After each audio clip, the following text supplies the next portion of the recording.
Before we begin this creative service, if you'd like, pause this video and go to Temple Beth Am's website to find a companion packet that can be used during these services to help deeper thoughtfulness, deeper connection, and create deeper meaning as we pray as one community.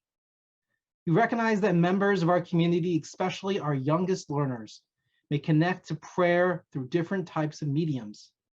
We would like to model some of the ways that we can encourage multiple points of joyful connection while respecting the voices and needs of those different from our own.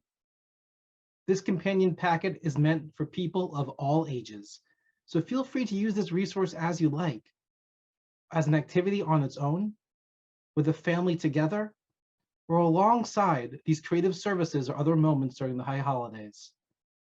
Shana Tova.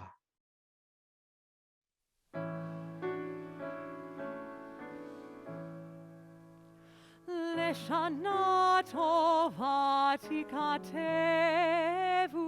Leshana tova tikatevu, tikatevu, tikatevu.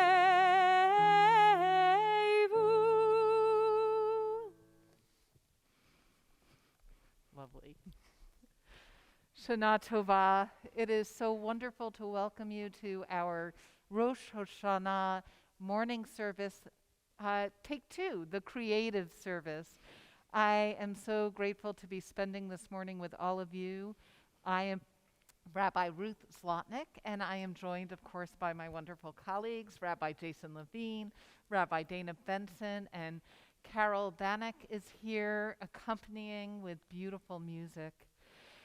As you may recall from last year, we used this opportunity of the creative service to look at our prayers differently than we usually do. And so the way we've sort of organized this morning's service is along the lines of the shofar service into three parts. Malchuyot, which loosely means leadership, sovereignty, kingship, really.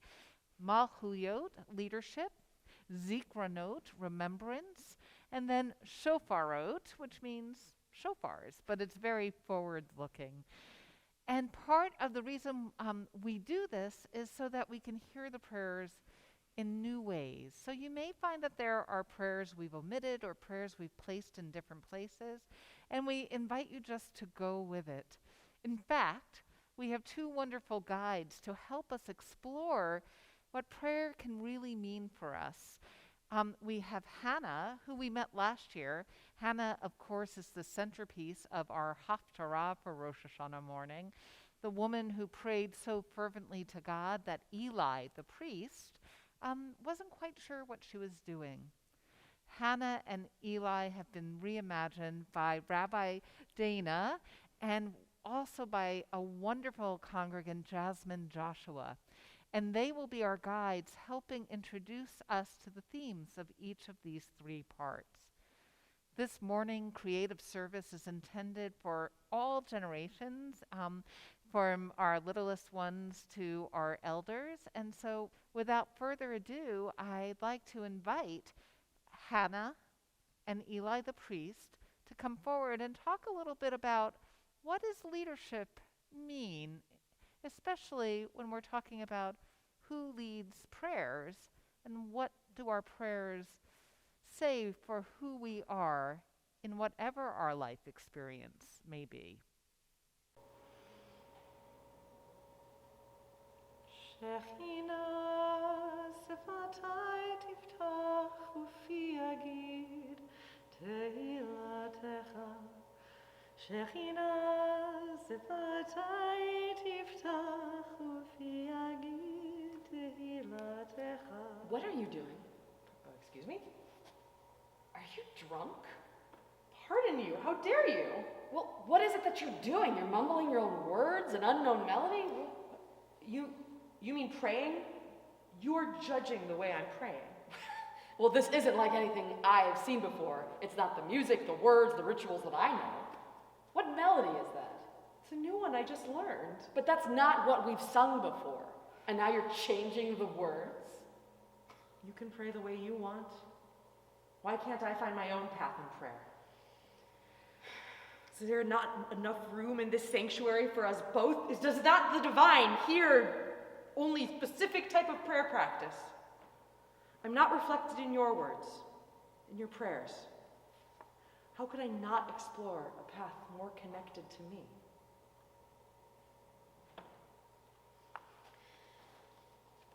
The world is broken and uncertain. I'm afraid.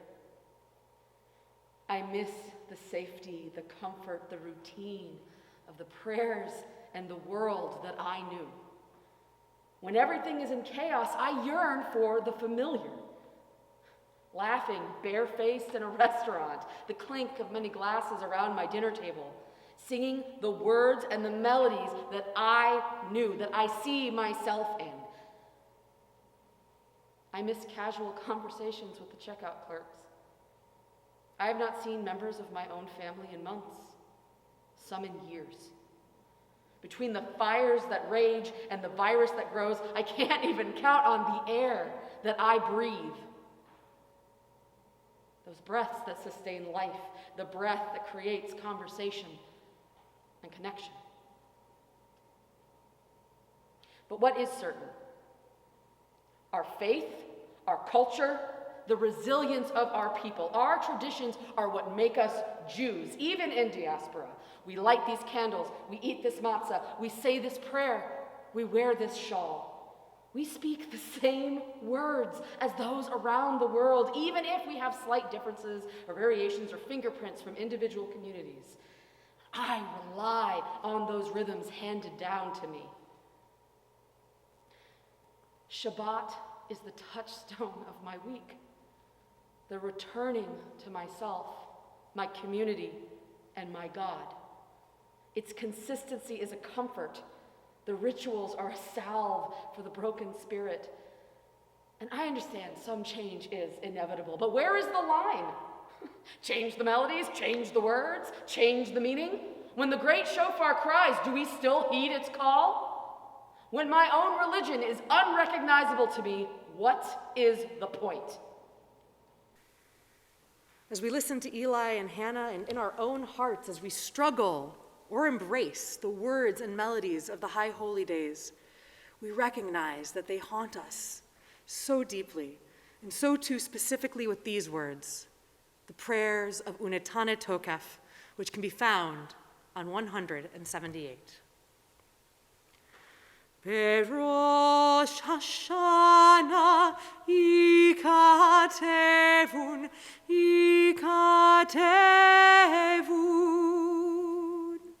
Uvyom Tzom Kippur yechatemun.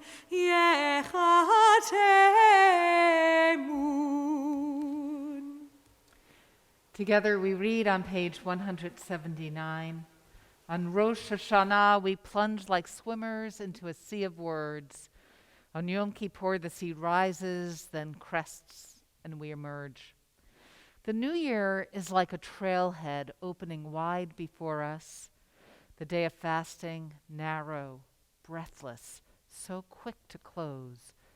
We contemplate a new year, and this we know. Some of us will live, and some of us will die. Some will die young, and some very old. Some by water, and some by fire. Some by sword, and some by beast. Some by hunger, and some by thirst. Some by plague, and some by earthquake. Some by stoning, and some by strangling. Some of us will feel at ease, and some will be restless. Some will have peace of mind, some will have strife. Some will be tranquil, and some will be tormented. Some will be raised high, and some will be brought low. Some will have riches, and some will be impoverished. Even so, the way we act, the way we speak, the way we meet God's image in ourselves and others, these things have great power to make our lives better, to make our lives matter. Therefore, let us make whole the broken shards, green and thick the withering grass, Let the wind fill us with the urgency for life. Let dreams give birth to justice and goodness. God of holiness, God of hope, let us glimpse your truth as we attach our hope to yours. Ut tshuva, ut fila, ut staka, ma'avirin, et rag zera.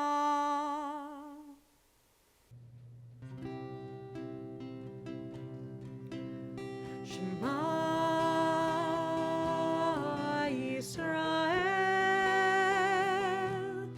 Adonai, Eloheinu,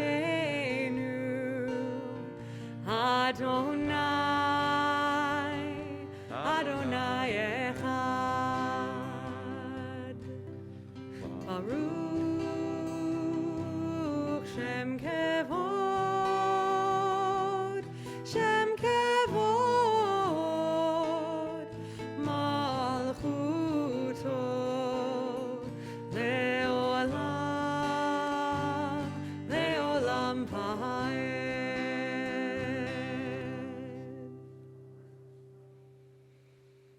We begin with the first of the three, Malchuyot, often translated as sovereignty. It is a big word and can be a difficult concept for us to understand. Not sure if we relate to the idea of an all-powerful deity above us. In reality, modern-day Malchuyot is better understood as leadership.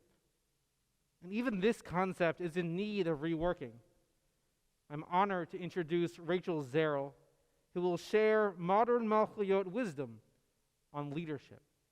As we learn and grow in our understanding of Torah over the generations, we've begun to think about Malchuyot, which is sovereignty or leadership, in ways that are different from how our ancestors in ancient Israel thought about how leadership, power, and authority should work, or even from how our ancestors 100 years ago thought about these things, for that matter.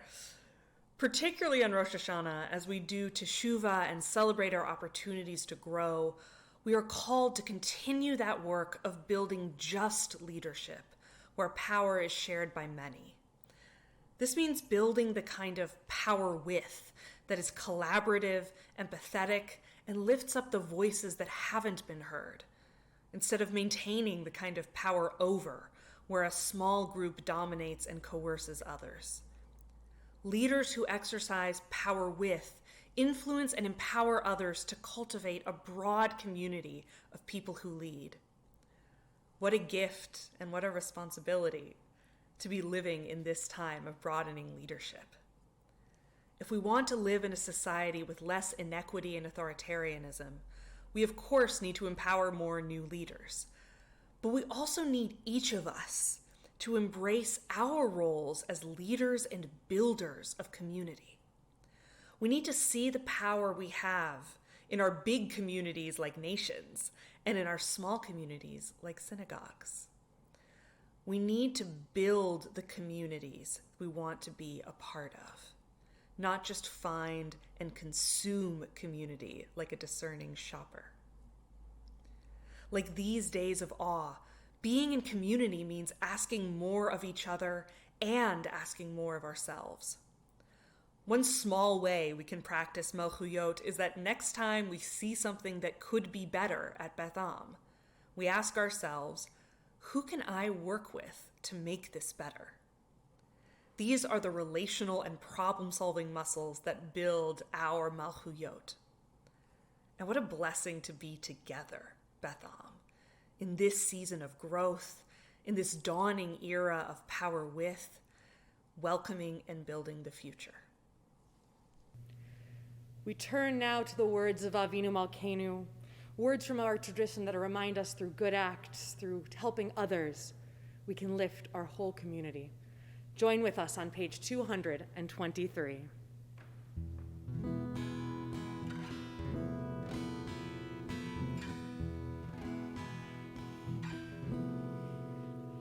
Avinu Malkeinu Chaneinu Vaneinu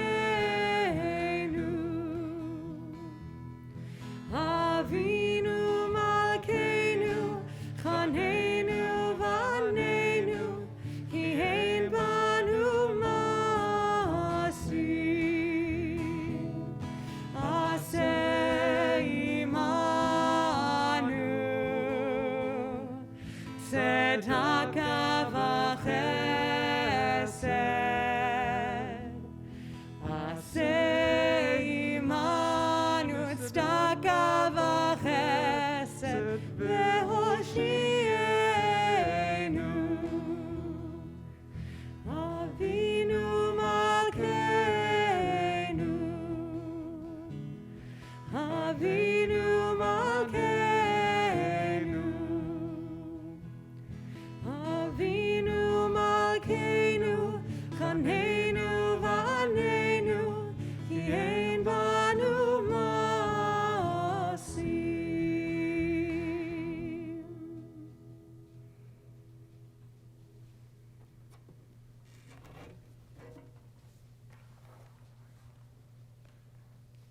We continue with the Amidah, the central section of our prayer service, which is also intertwined with the second part of our shofar service called Zichronot, or memories. As we are experiencing this Rosh Hashanah in a manner that honors our past and learns from our present, we offer a special beginning to our Amidah. The first prayer in the Amidah is called Avot Ve'imahot, which speaks of the merit of our ancestors as a means for us to receive merit today. We honor the past to impact our present. Today we will offer traditional words of Avot Ve'imahot, but using an English version written by Keshet, a national organization that works for LGBTQ equality in Jewish life. This version is the Stonewall Avot Ve'imahot, named for the location that began the gay liberation movement in 1969. We honor our ancestors, both ancient and in our modern-day fight for justice for all, with this version of the Amidah, page 168. Adonai sefatai ufi agid tehilatecha. Adonai, open up our lips that our mouths may declare your praise. Please rise as you are able in body or in spirit for our queer ancestors. Marcia, Stormé, Sylvia, our forebears whose names have been lost to time, and the elders who still walk among us.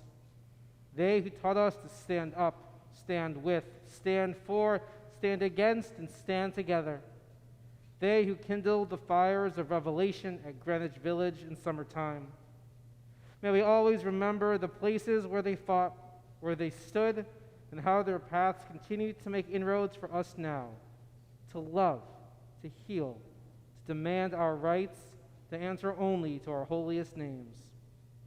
Blessed are our ancestors, the four folks whose spirits and lifeblood we hold within ourselves like sparks of the divine. Those who created cornerstone towers from glass and broken brick, whose steps of defiance created paths where none existed, lightening our burden. Let us celebrate our hard-won victories and remember that the work continues with us. Baruch atah Adonai, Magen Avraham ve'ezrat Sarah. Atah gibor leolam Adonai, mechaye hakol atav rav lehoshia, morid hatal, mechalkel chaim bechesed, mechaye hakol berachamim rabim, somech noflim verofe cholim, umatir asurim, umkayem emunato lishenei afar, michamocha ba'al gevurot, umido melach, melech memit מחיה ומצמיח ישועה. מי כמוך אל הרחמים, זוכר יסוריו לחיים, לחיים ברחמים, לחיים ברחמים. ונאמן אתה לחיות הכל, ברוך אתה אדוני מחיי הכל.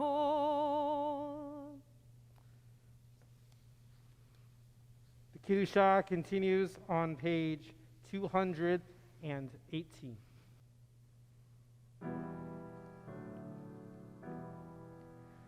נקדש את שמך בעולם, כשם שמקדישים אותו בשמי מרום, ככתוב על יד נביאך, וקרא זה אל זה ואמר, קדוש, קדוש, קדוש, אדוני צבאות, מלוך כל הארץ, כבודו. אדיר, אדירנו, אדוני, אדוננו, מאדיר שמך בכל הארץ. ברוך כבוד אדוני ממקומו. אחד הוא אלוהינו, הוא אבינו, הוא מלכנו, הוא מושיענו והוא ישמיענו, ברחמיו לעיני כל חי. אני אדוני אלוהיכם, ימלוך אדוני לעולם, אלוהיך ציון לדור הדור.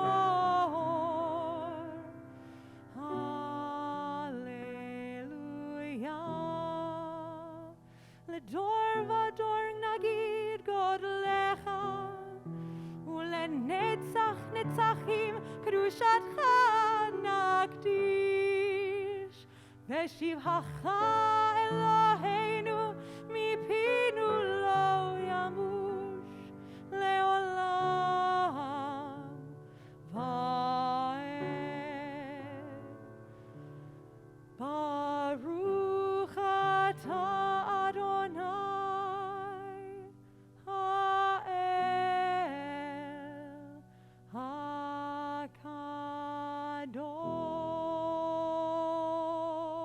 הקדוש. We take a few moments of silent prayer and reflection, considering how the past influenced us and the changes we still aim to make as our journey as individuals and as a people continues.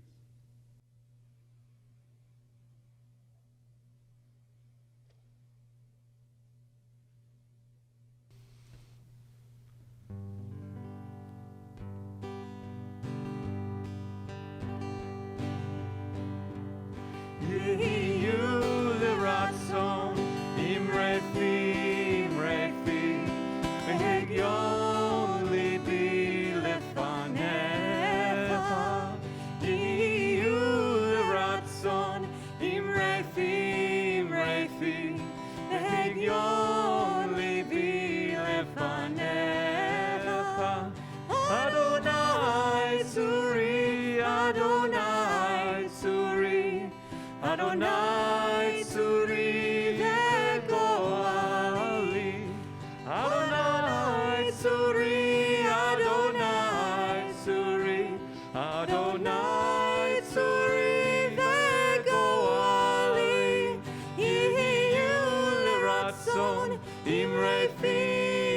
refi, והגיון ליבי לפניך, תהיו לרצון, אמרתי, והגיון ליבי לפניך, אדוני צורי, אדוני צורי, אדוני צורי וגואלי, אדוני צורי, אדוני צורי, אדוני צורי וגואלי.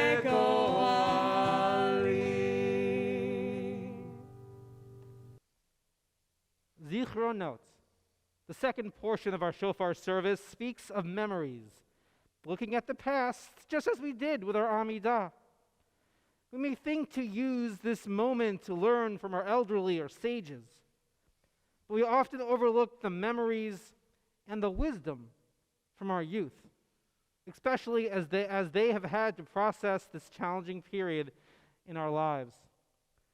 We are honored to invite 4 students who became B'nai Mitzvah during this pandemic: Talia Bernstein, Sammy Welt, Elizabeth Speart, and Kate Rigodi, as they reflect on this time and share their memories as they look forward to future generations. What I'll remember over this past year and a half that I've spent inside are the connections that I had to build with my family because I was stuck in a house with them. And I'll also remember the challenges that I faced, like having to do school every day online for 6 hours a day and having to adjust to that when I was so used to being around other people while I learned. And what I'm going to tell the next generation is that it was really hard to adjust to staying at home, but I was lucky that I had a good group of people that kind of urged me to get through it, and I had good conversations whenever I was feeling down that made me want to keep going. I think the thing I'm going to remember most from this COVID pandemic is how my family and friends really supported me when things were hard. They always backed me up, and I think that's really an important thing to have in a friend, and obviously a family member. If I had to tell one thing to the next generation, I'd say to make sure that your friends will always back you up when things are hard and support you, and that you should do the same for them and your family, of course. There are many things I will remember from this year. The thing that will stick with me most is a sense of responsibility I felt standing in front of the congregation when I became a bat mitzvah.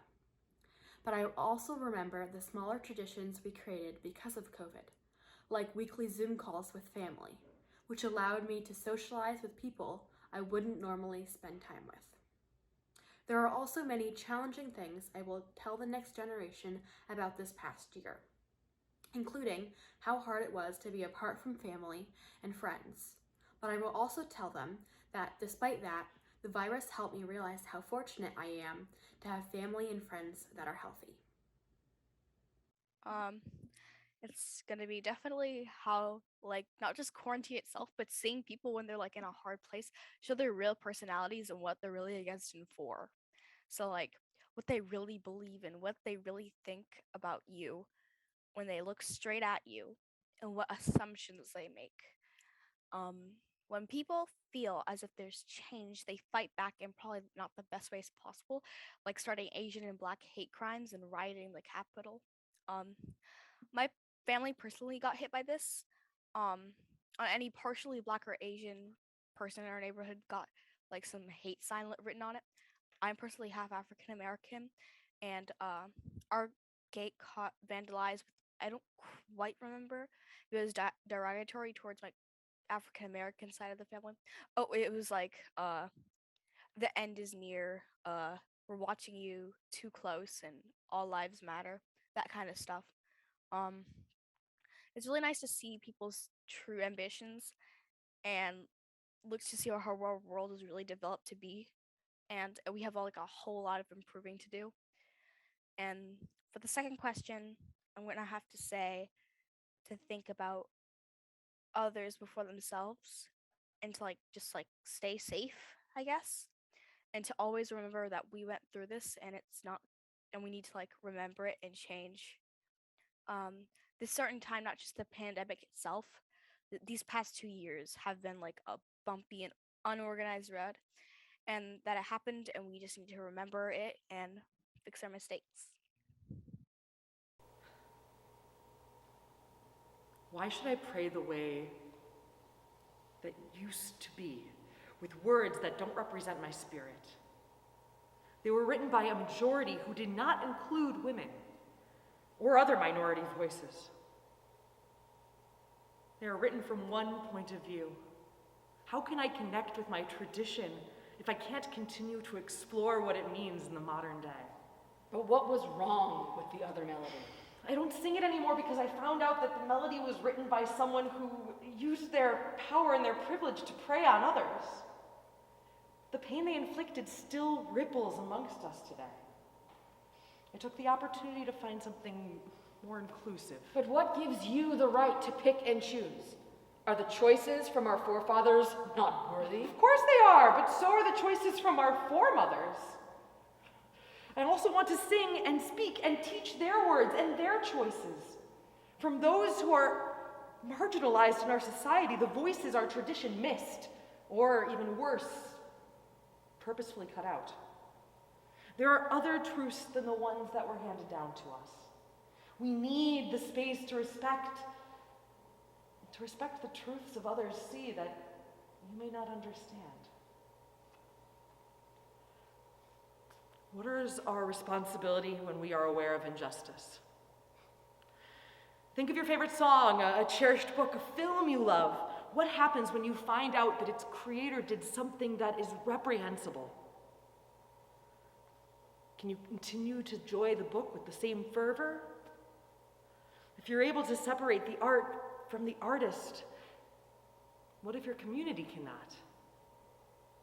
My Judaism is more than a song on the radio or a character in the novel. It's a deep and resonant part of my person and my soul. I grew up with the same music as you. I grew up learning the same prayers as you. Shabbat is my touchstone, just like Jews all over the world.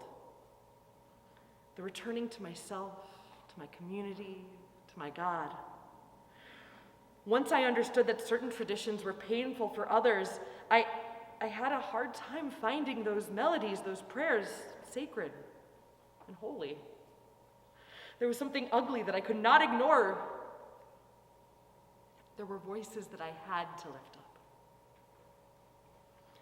So what happens when you find out that you are perpetuating a certain tradition, a tradition that's harmful? Once you know, is it not your responsibility to stop the pain from moving forward? How do you react? What point is your nostalgia for the past and the melodies and the prayers more important than the needs and the safety of those who are targeted by hatred still today? What is our responsibility to the journeys, the generations yet to come? Where is the line? How do we create healing for the voices of the unheard, of the oppressed, those who are cut out from our text? And how do we create a space for those who feel lost amidst our new traditions and shifting ideas? How do we come together to raise up a diversity of voices that honors and represents the multitudes of our community? In response to Hannah's poignant question, we find healing as we always have, by coming together as one and recognizing our own vulnerable humanity, helping each other withstand these difficult times, sharing our strength, sharing our love. We continue now with the Misha Berach for healing.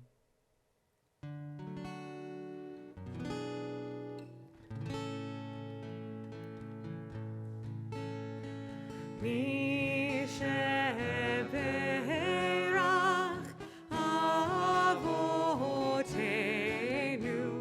Mikor habracha leimotenu.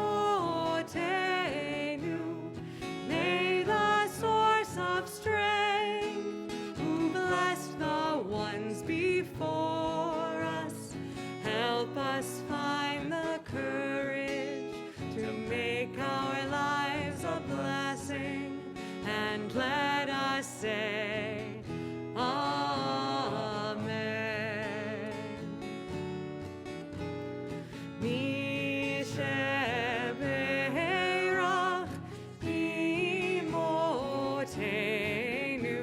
mikor habracha avotenu. Bless those in need of healing with refuah shlema, the renewal of body, the renewal of spirit, and let us say Amen.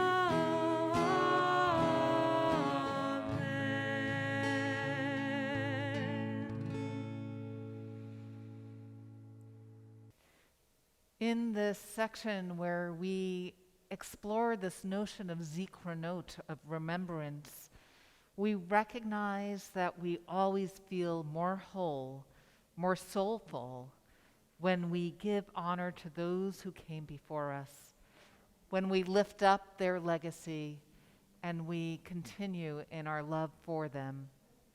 We continue with the Mourners Kaddish. It's on page 292 of our Machzor. Yikadal v'yikadash shemei rabbah, bi'alma divra chirute v'amlich malchute, b'chayechon uvyomechon, uvchaye dekol Beit Yisrael, ba'gala uvizman kariv v'yimru, Amen. Yehei shmei rabbah mevarak le'olam olmei olmaya, Yip barak v'yishtabach v'yip'ar v'yitromam v'yitnaseh, v'yithadar v'yitalev v'yitalal shemei dekudasha b'richu, le'ela mi kol birchata v'shirata, tushbechata v'nechemata, damiran b'alma v'yimru, Amen. Yehei shlama rabba min shemaya, v'chayim aleinu v'al kol Yisrael v'yimru, Amen. Osa shalom b'mromav, hu ya'aseh shalom aleinu, v'al kol Yisrael, v'al kol yoshvei tevel, v'yimru. Amen.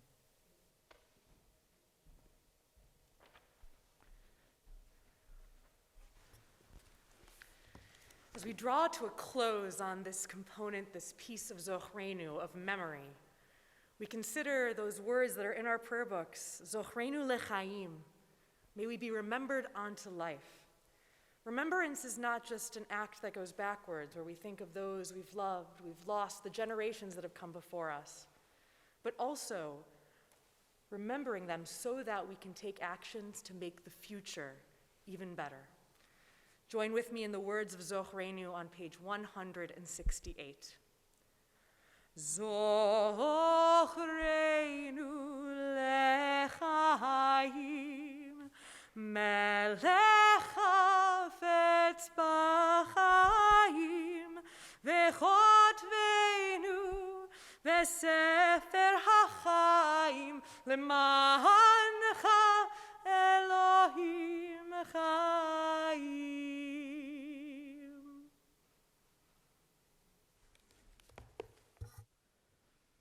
We've reached the final portion of our shofar service.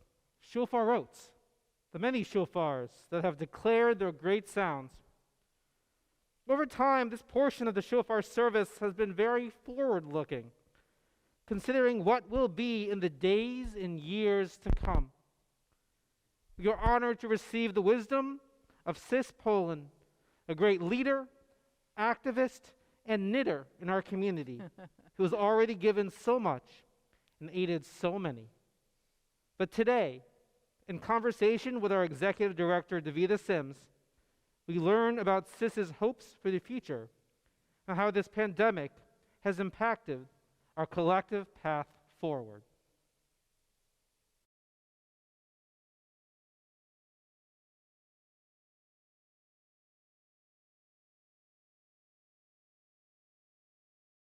We moved to Seattle in 1965, left all of our families behind on the East Coast. We had 4 young children, and the first thing we did was join Temple Beth Am, and that's where we created our new family. My children were all enrolled in religious school, had their B'nai Mitzvahs, their confirmations, were involved in NIFTY. Along with them, we became engulfed in all of the activities of Temple Beth Am. I sang in the original choir, spent a lot of time at Temple doing that, but also became involved in social justice activities. Social justice became my spiritual way to connect with my temple life and my outside life. The interesting thing is, no matter what activity I'm involved in, it may have been the 50th overpass with our signs, or whatever the activities, the marches I've been involved in, every march that they've had, somehow or other, it has always come up that I'm Jewish. Always. Everybody knows I'm Jewish. So it must be that connection is always there with social justice and all these other things. It must be someplace in my heart. Do you think that it'll be different after the pandemic? Relationships have become more valuable because of the pandemic. And I have to give you an example. We decided to have I didn't, but I'm part of a group to have a presence on 185th and Aurora, and the message got out to one of my groups. All of a sudden, these people I hadn't seen in almost 2 years, we were all on 185th and Aurora, and it was like yesterday. I mean, they were so happy, and these people I had been with doing things on and on and on. They were so happy to be together again and to continue again what we need to do. It was an amazing evening. As we sit here today and we prepare to enter into 5782, Sis, what is most important to you as you think about the future? I can only say that the next generation, hopefully, will do by example. And we need to create a way that they can have the support and the ability to make a difference in the future. We continue in our Shofarot service with the reading on page 283. I know that poverty must cease. I know this through the brokenness and conflict in my heart. I know that protest is my most prophetic act, that the world is longing for a new soul, a new healing moment. I know that when we awaken to our origins and become truly human, we bring hope to the children and to the earth. I feel called today to bring the people together to break the bread and tell the story. I feel called today to be a mystic in action, aligned to the dynamics of the universe. I feel called today to give my gift, to listen to the heartbeat of the broken world, to heal the fragmentation of people and planets. I feel called today to celebrate the wonder of creation and respond to sacredness and the challenges of life. I feel called today to participate in the work of my time, to fall in love, feel at home. I feel called today to be inflamed with enduring hope, to be at one with the universe, to be touched by God. I feel called today to compose a new paragraph for life. Michamocha, page 164.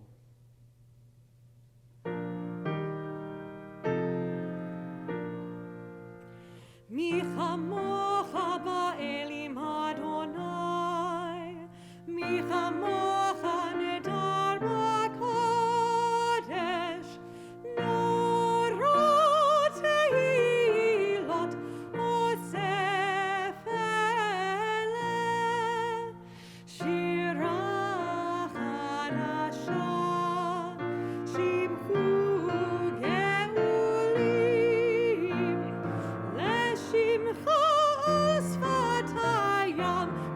le'olam, hodu v'imlichu ve'ameru, Adonai imloch le'olam va'ed. We survived as a people by protecting and cherishing our traditions. We survived as a people because of our adaptability. And yes, it's a double-edged sword. I know, some things get lost, but Eli, others are found. Some things change, but still honor the ethos of what was. How can you truly take part in Tikkun Olam, the repairing of the world, without changing the things that are harmful? And why do you assume that my way of worship isn't another way of cherishing and protecting our tradition? I resent being held responsible for the past wrongs of our forefathers when that's not what I represent in the world. That's not what those traditions mean to me, and not what I mean by them. Just by continuing their use, I am now held responsible for their words. It was a different context, a different time, and the goodness within is still so useful for today. Yes, but why does acknowledging the past offenses bother you so? Because you're erasing the good that has come of it. But aren't there other ways to incorporate the good? That could be brought through less hurtful or painful options? It's not just about evolving from our past values, it's about growing and creating new traditions too. For instance, my favorite haroset recipe is Sephardic, but I'm Ashkenazi. I rarely make my bubby's recipe anymore. But is that erasure? Or is it celebrating the diversity and richness of my people, of our people? There's room enough in our cookbook for both. The Torah, the Mishnah, the Talmud, the rabbis of our past, they were all very specific about the how and why of living a fulfilling Jewish life.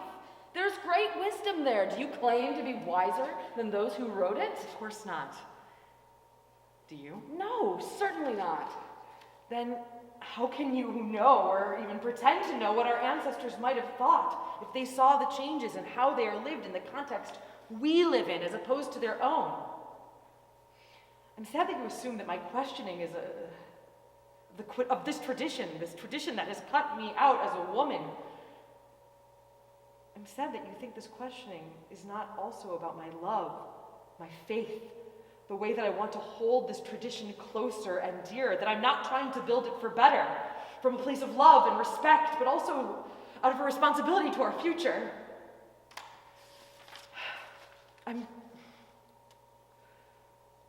finding more ways to connect to the Shekhinah, the divine spirit, the divine feminine, an ancient wisdom that I continue to find and to grow to help me be closer, to connect better with my spirituality and with my faith. Do not think me a worthless voice. I have only been speaking all this time out of my great anguish and distress.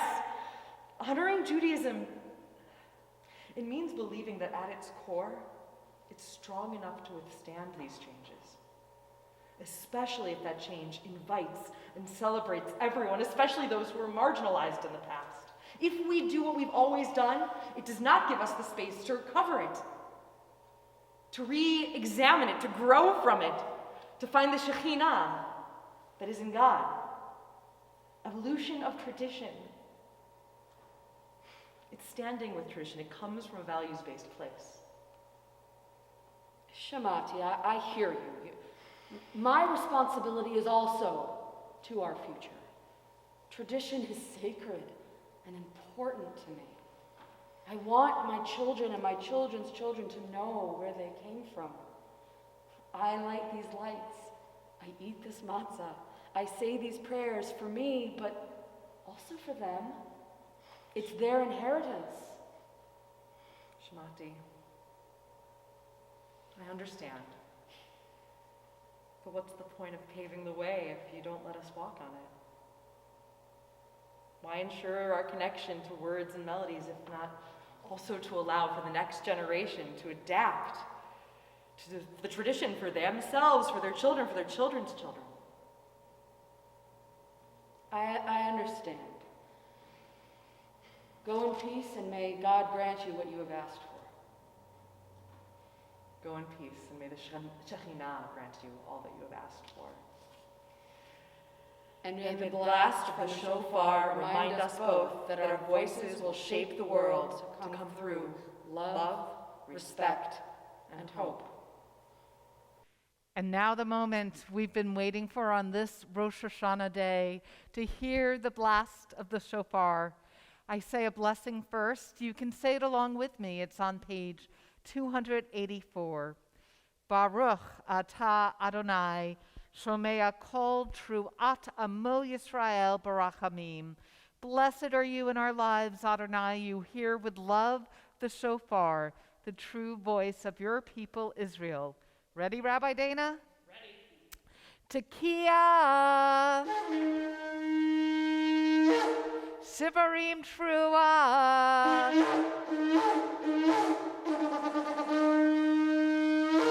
Tekiah. Tekiah. Shivarim. Tekiah. Tekiah. Teruah. Tekiah Gidolah.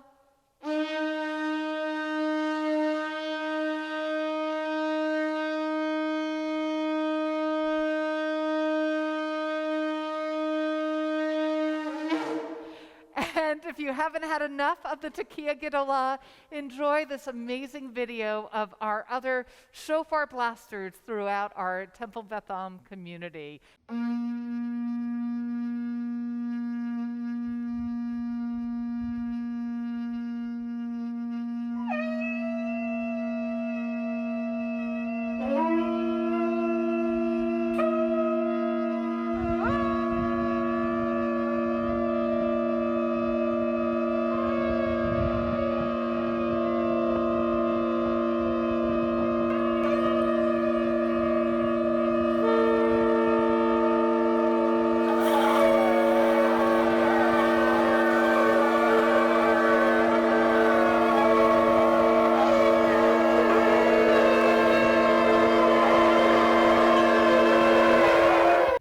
Thank you so much for joining us. I know, I hope you loved that Tekiah Gidolah video as much as I do.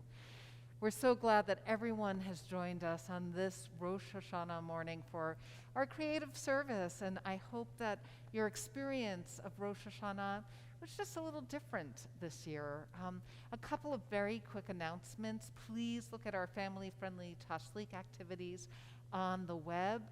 Also next week, we'll be having another creative service. We're going to give Eli and Hannah some time to experience prayer in the congregation. We're going to invite Isaiah and Jonah next week. We hope you'll join us for Yom Kippur as well.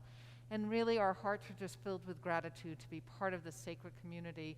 We thank Noah Zeichner. We thank Carol Bannock so very much for sharing their musical gifts. And I want to thank my colleagues, my partners in prayer, Rabbi Jason and Rabbi Dana. And so, Rabbi Dana, is there a way that we might want to end this that feels appropriate to Rosh Hashanah? I think so. Maybe the same way we began, with some words of Leshana Tova Tikatevu. May it be a sweet, joyful, happy New Year.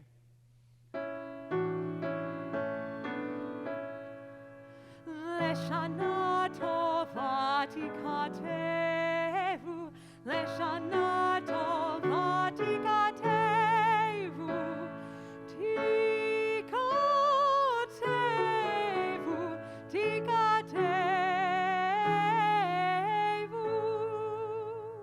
Shana Tova Umituka.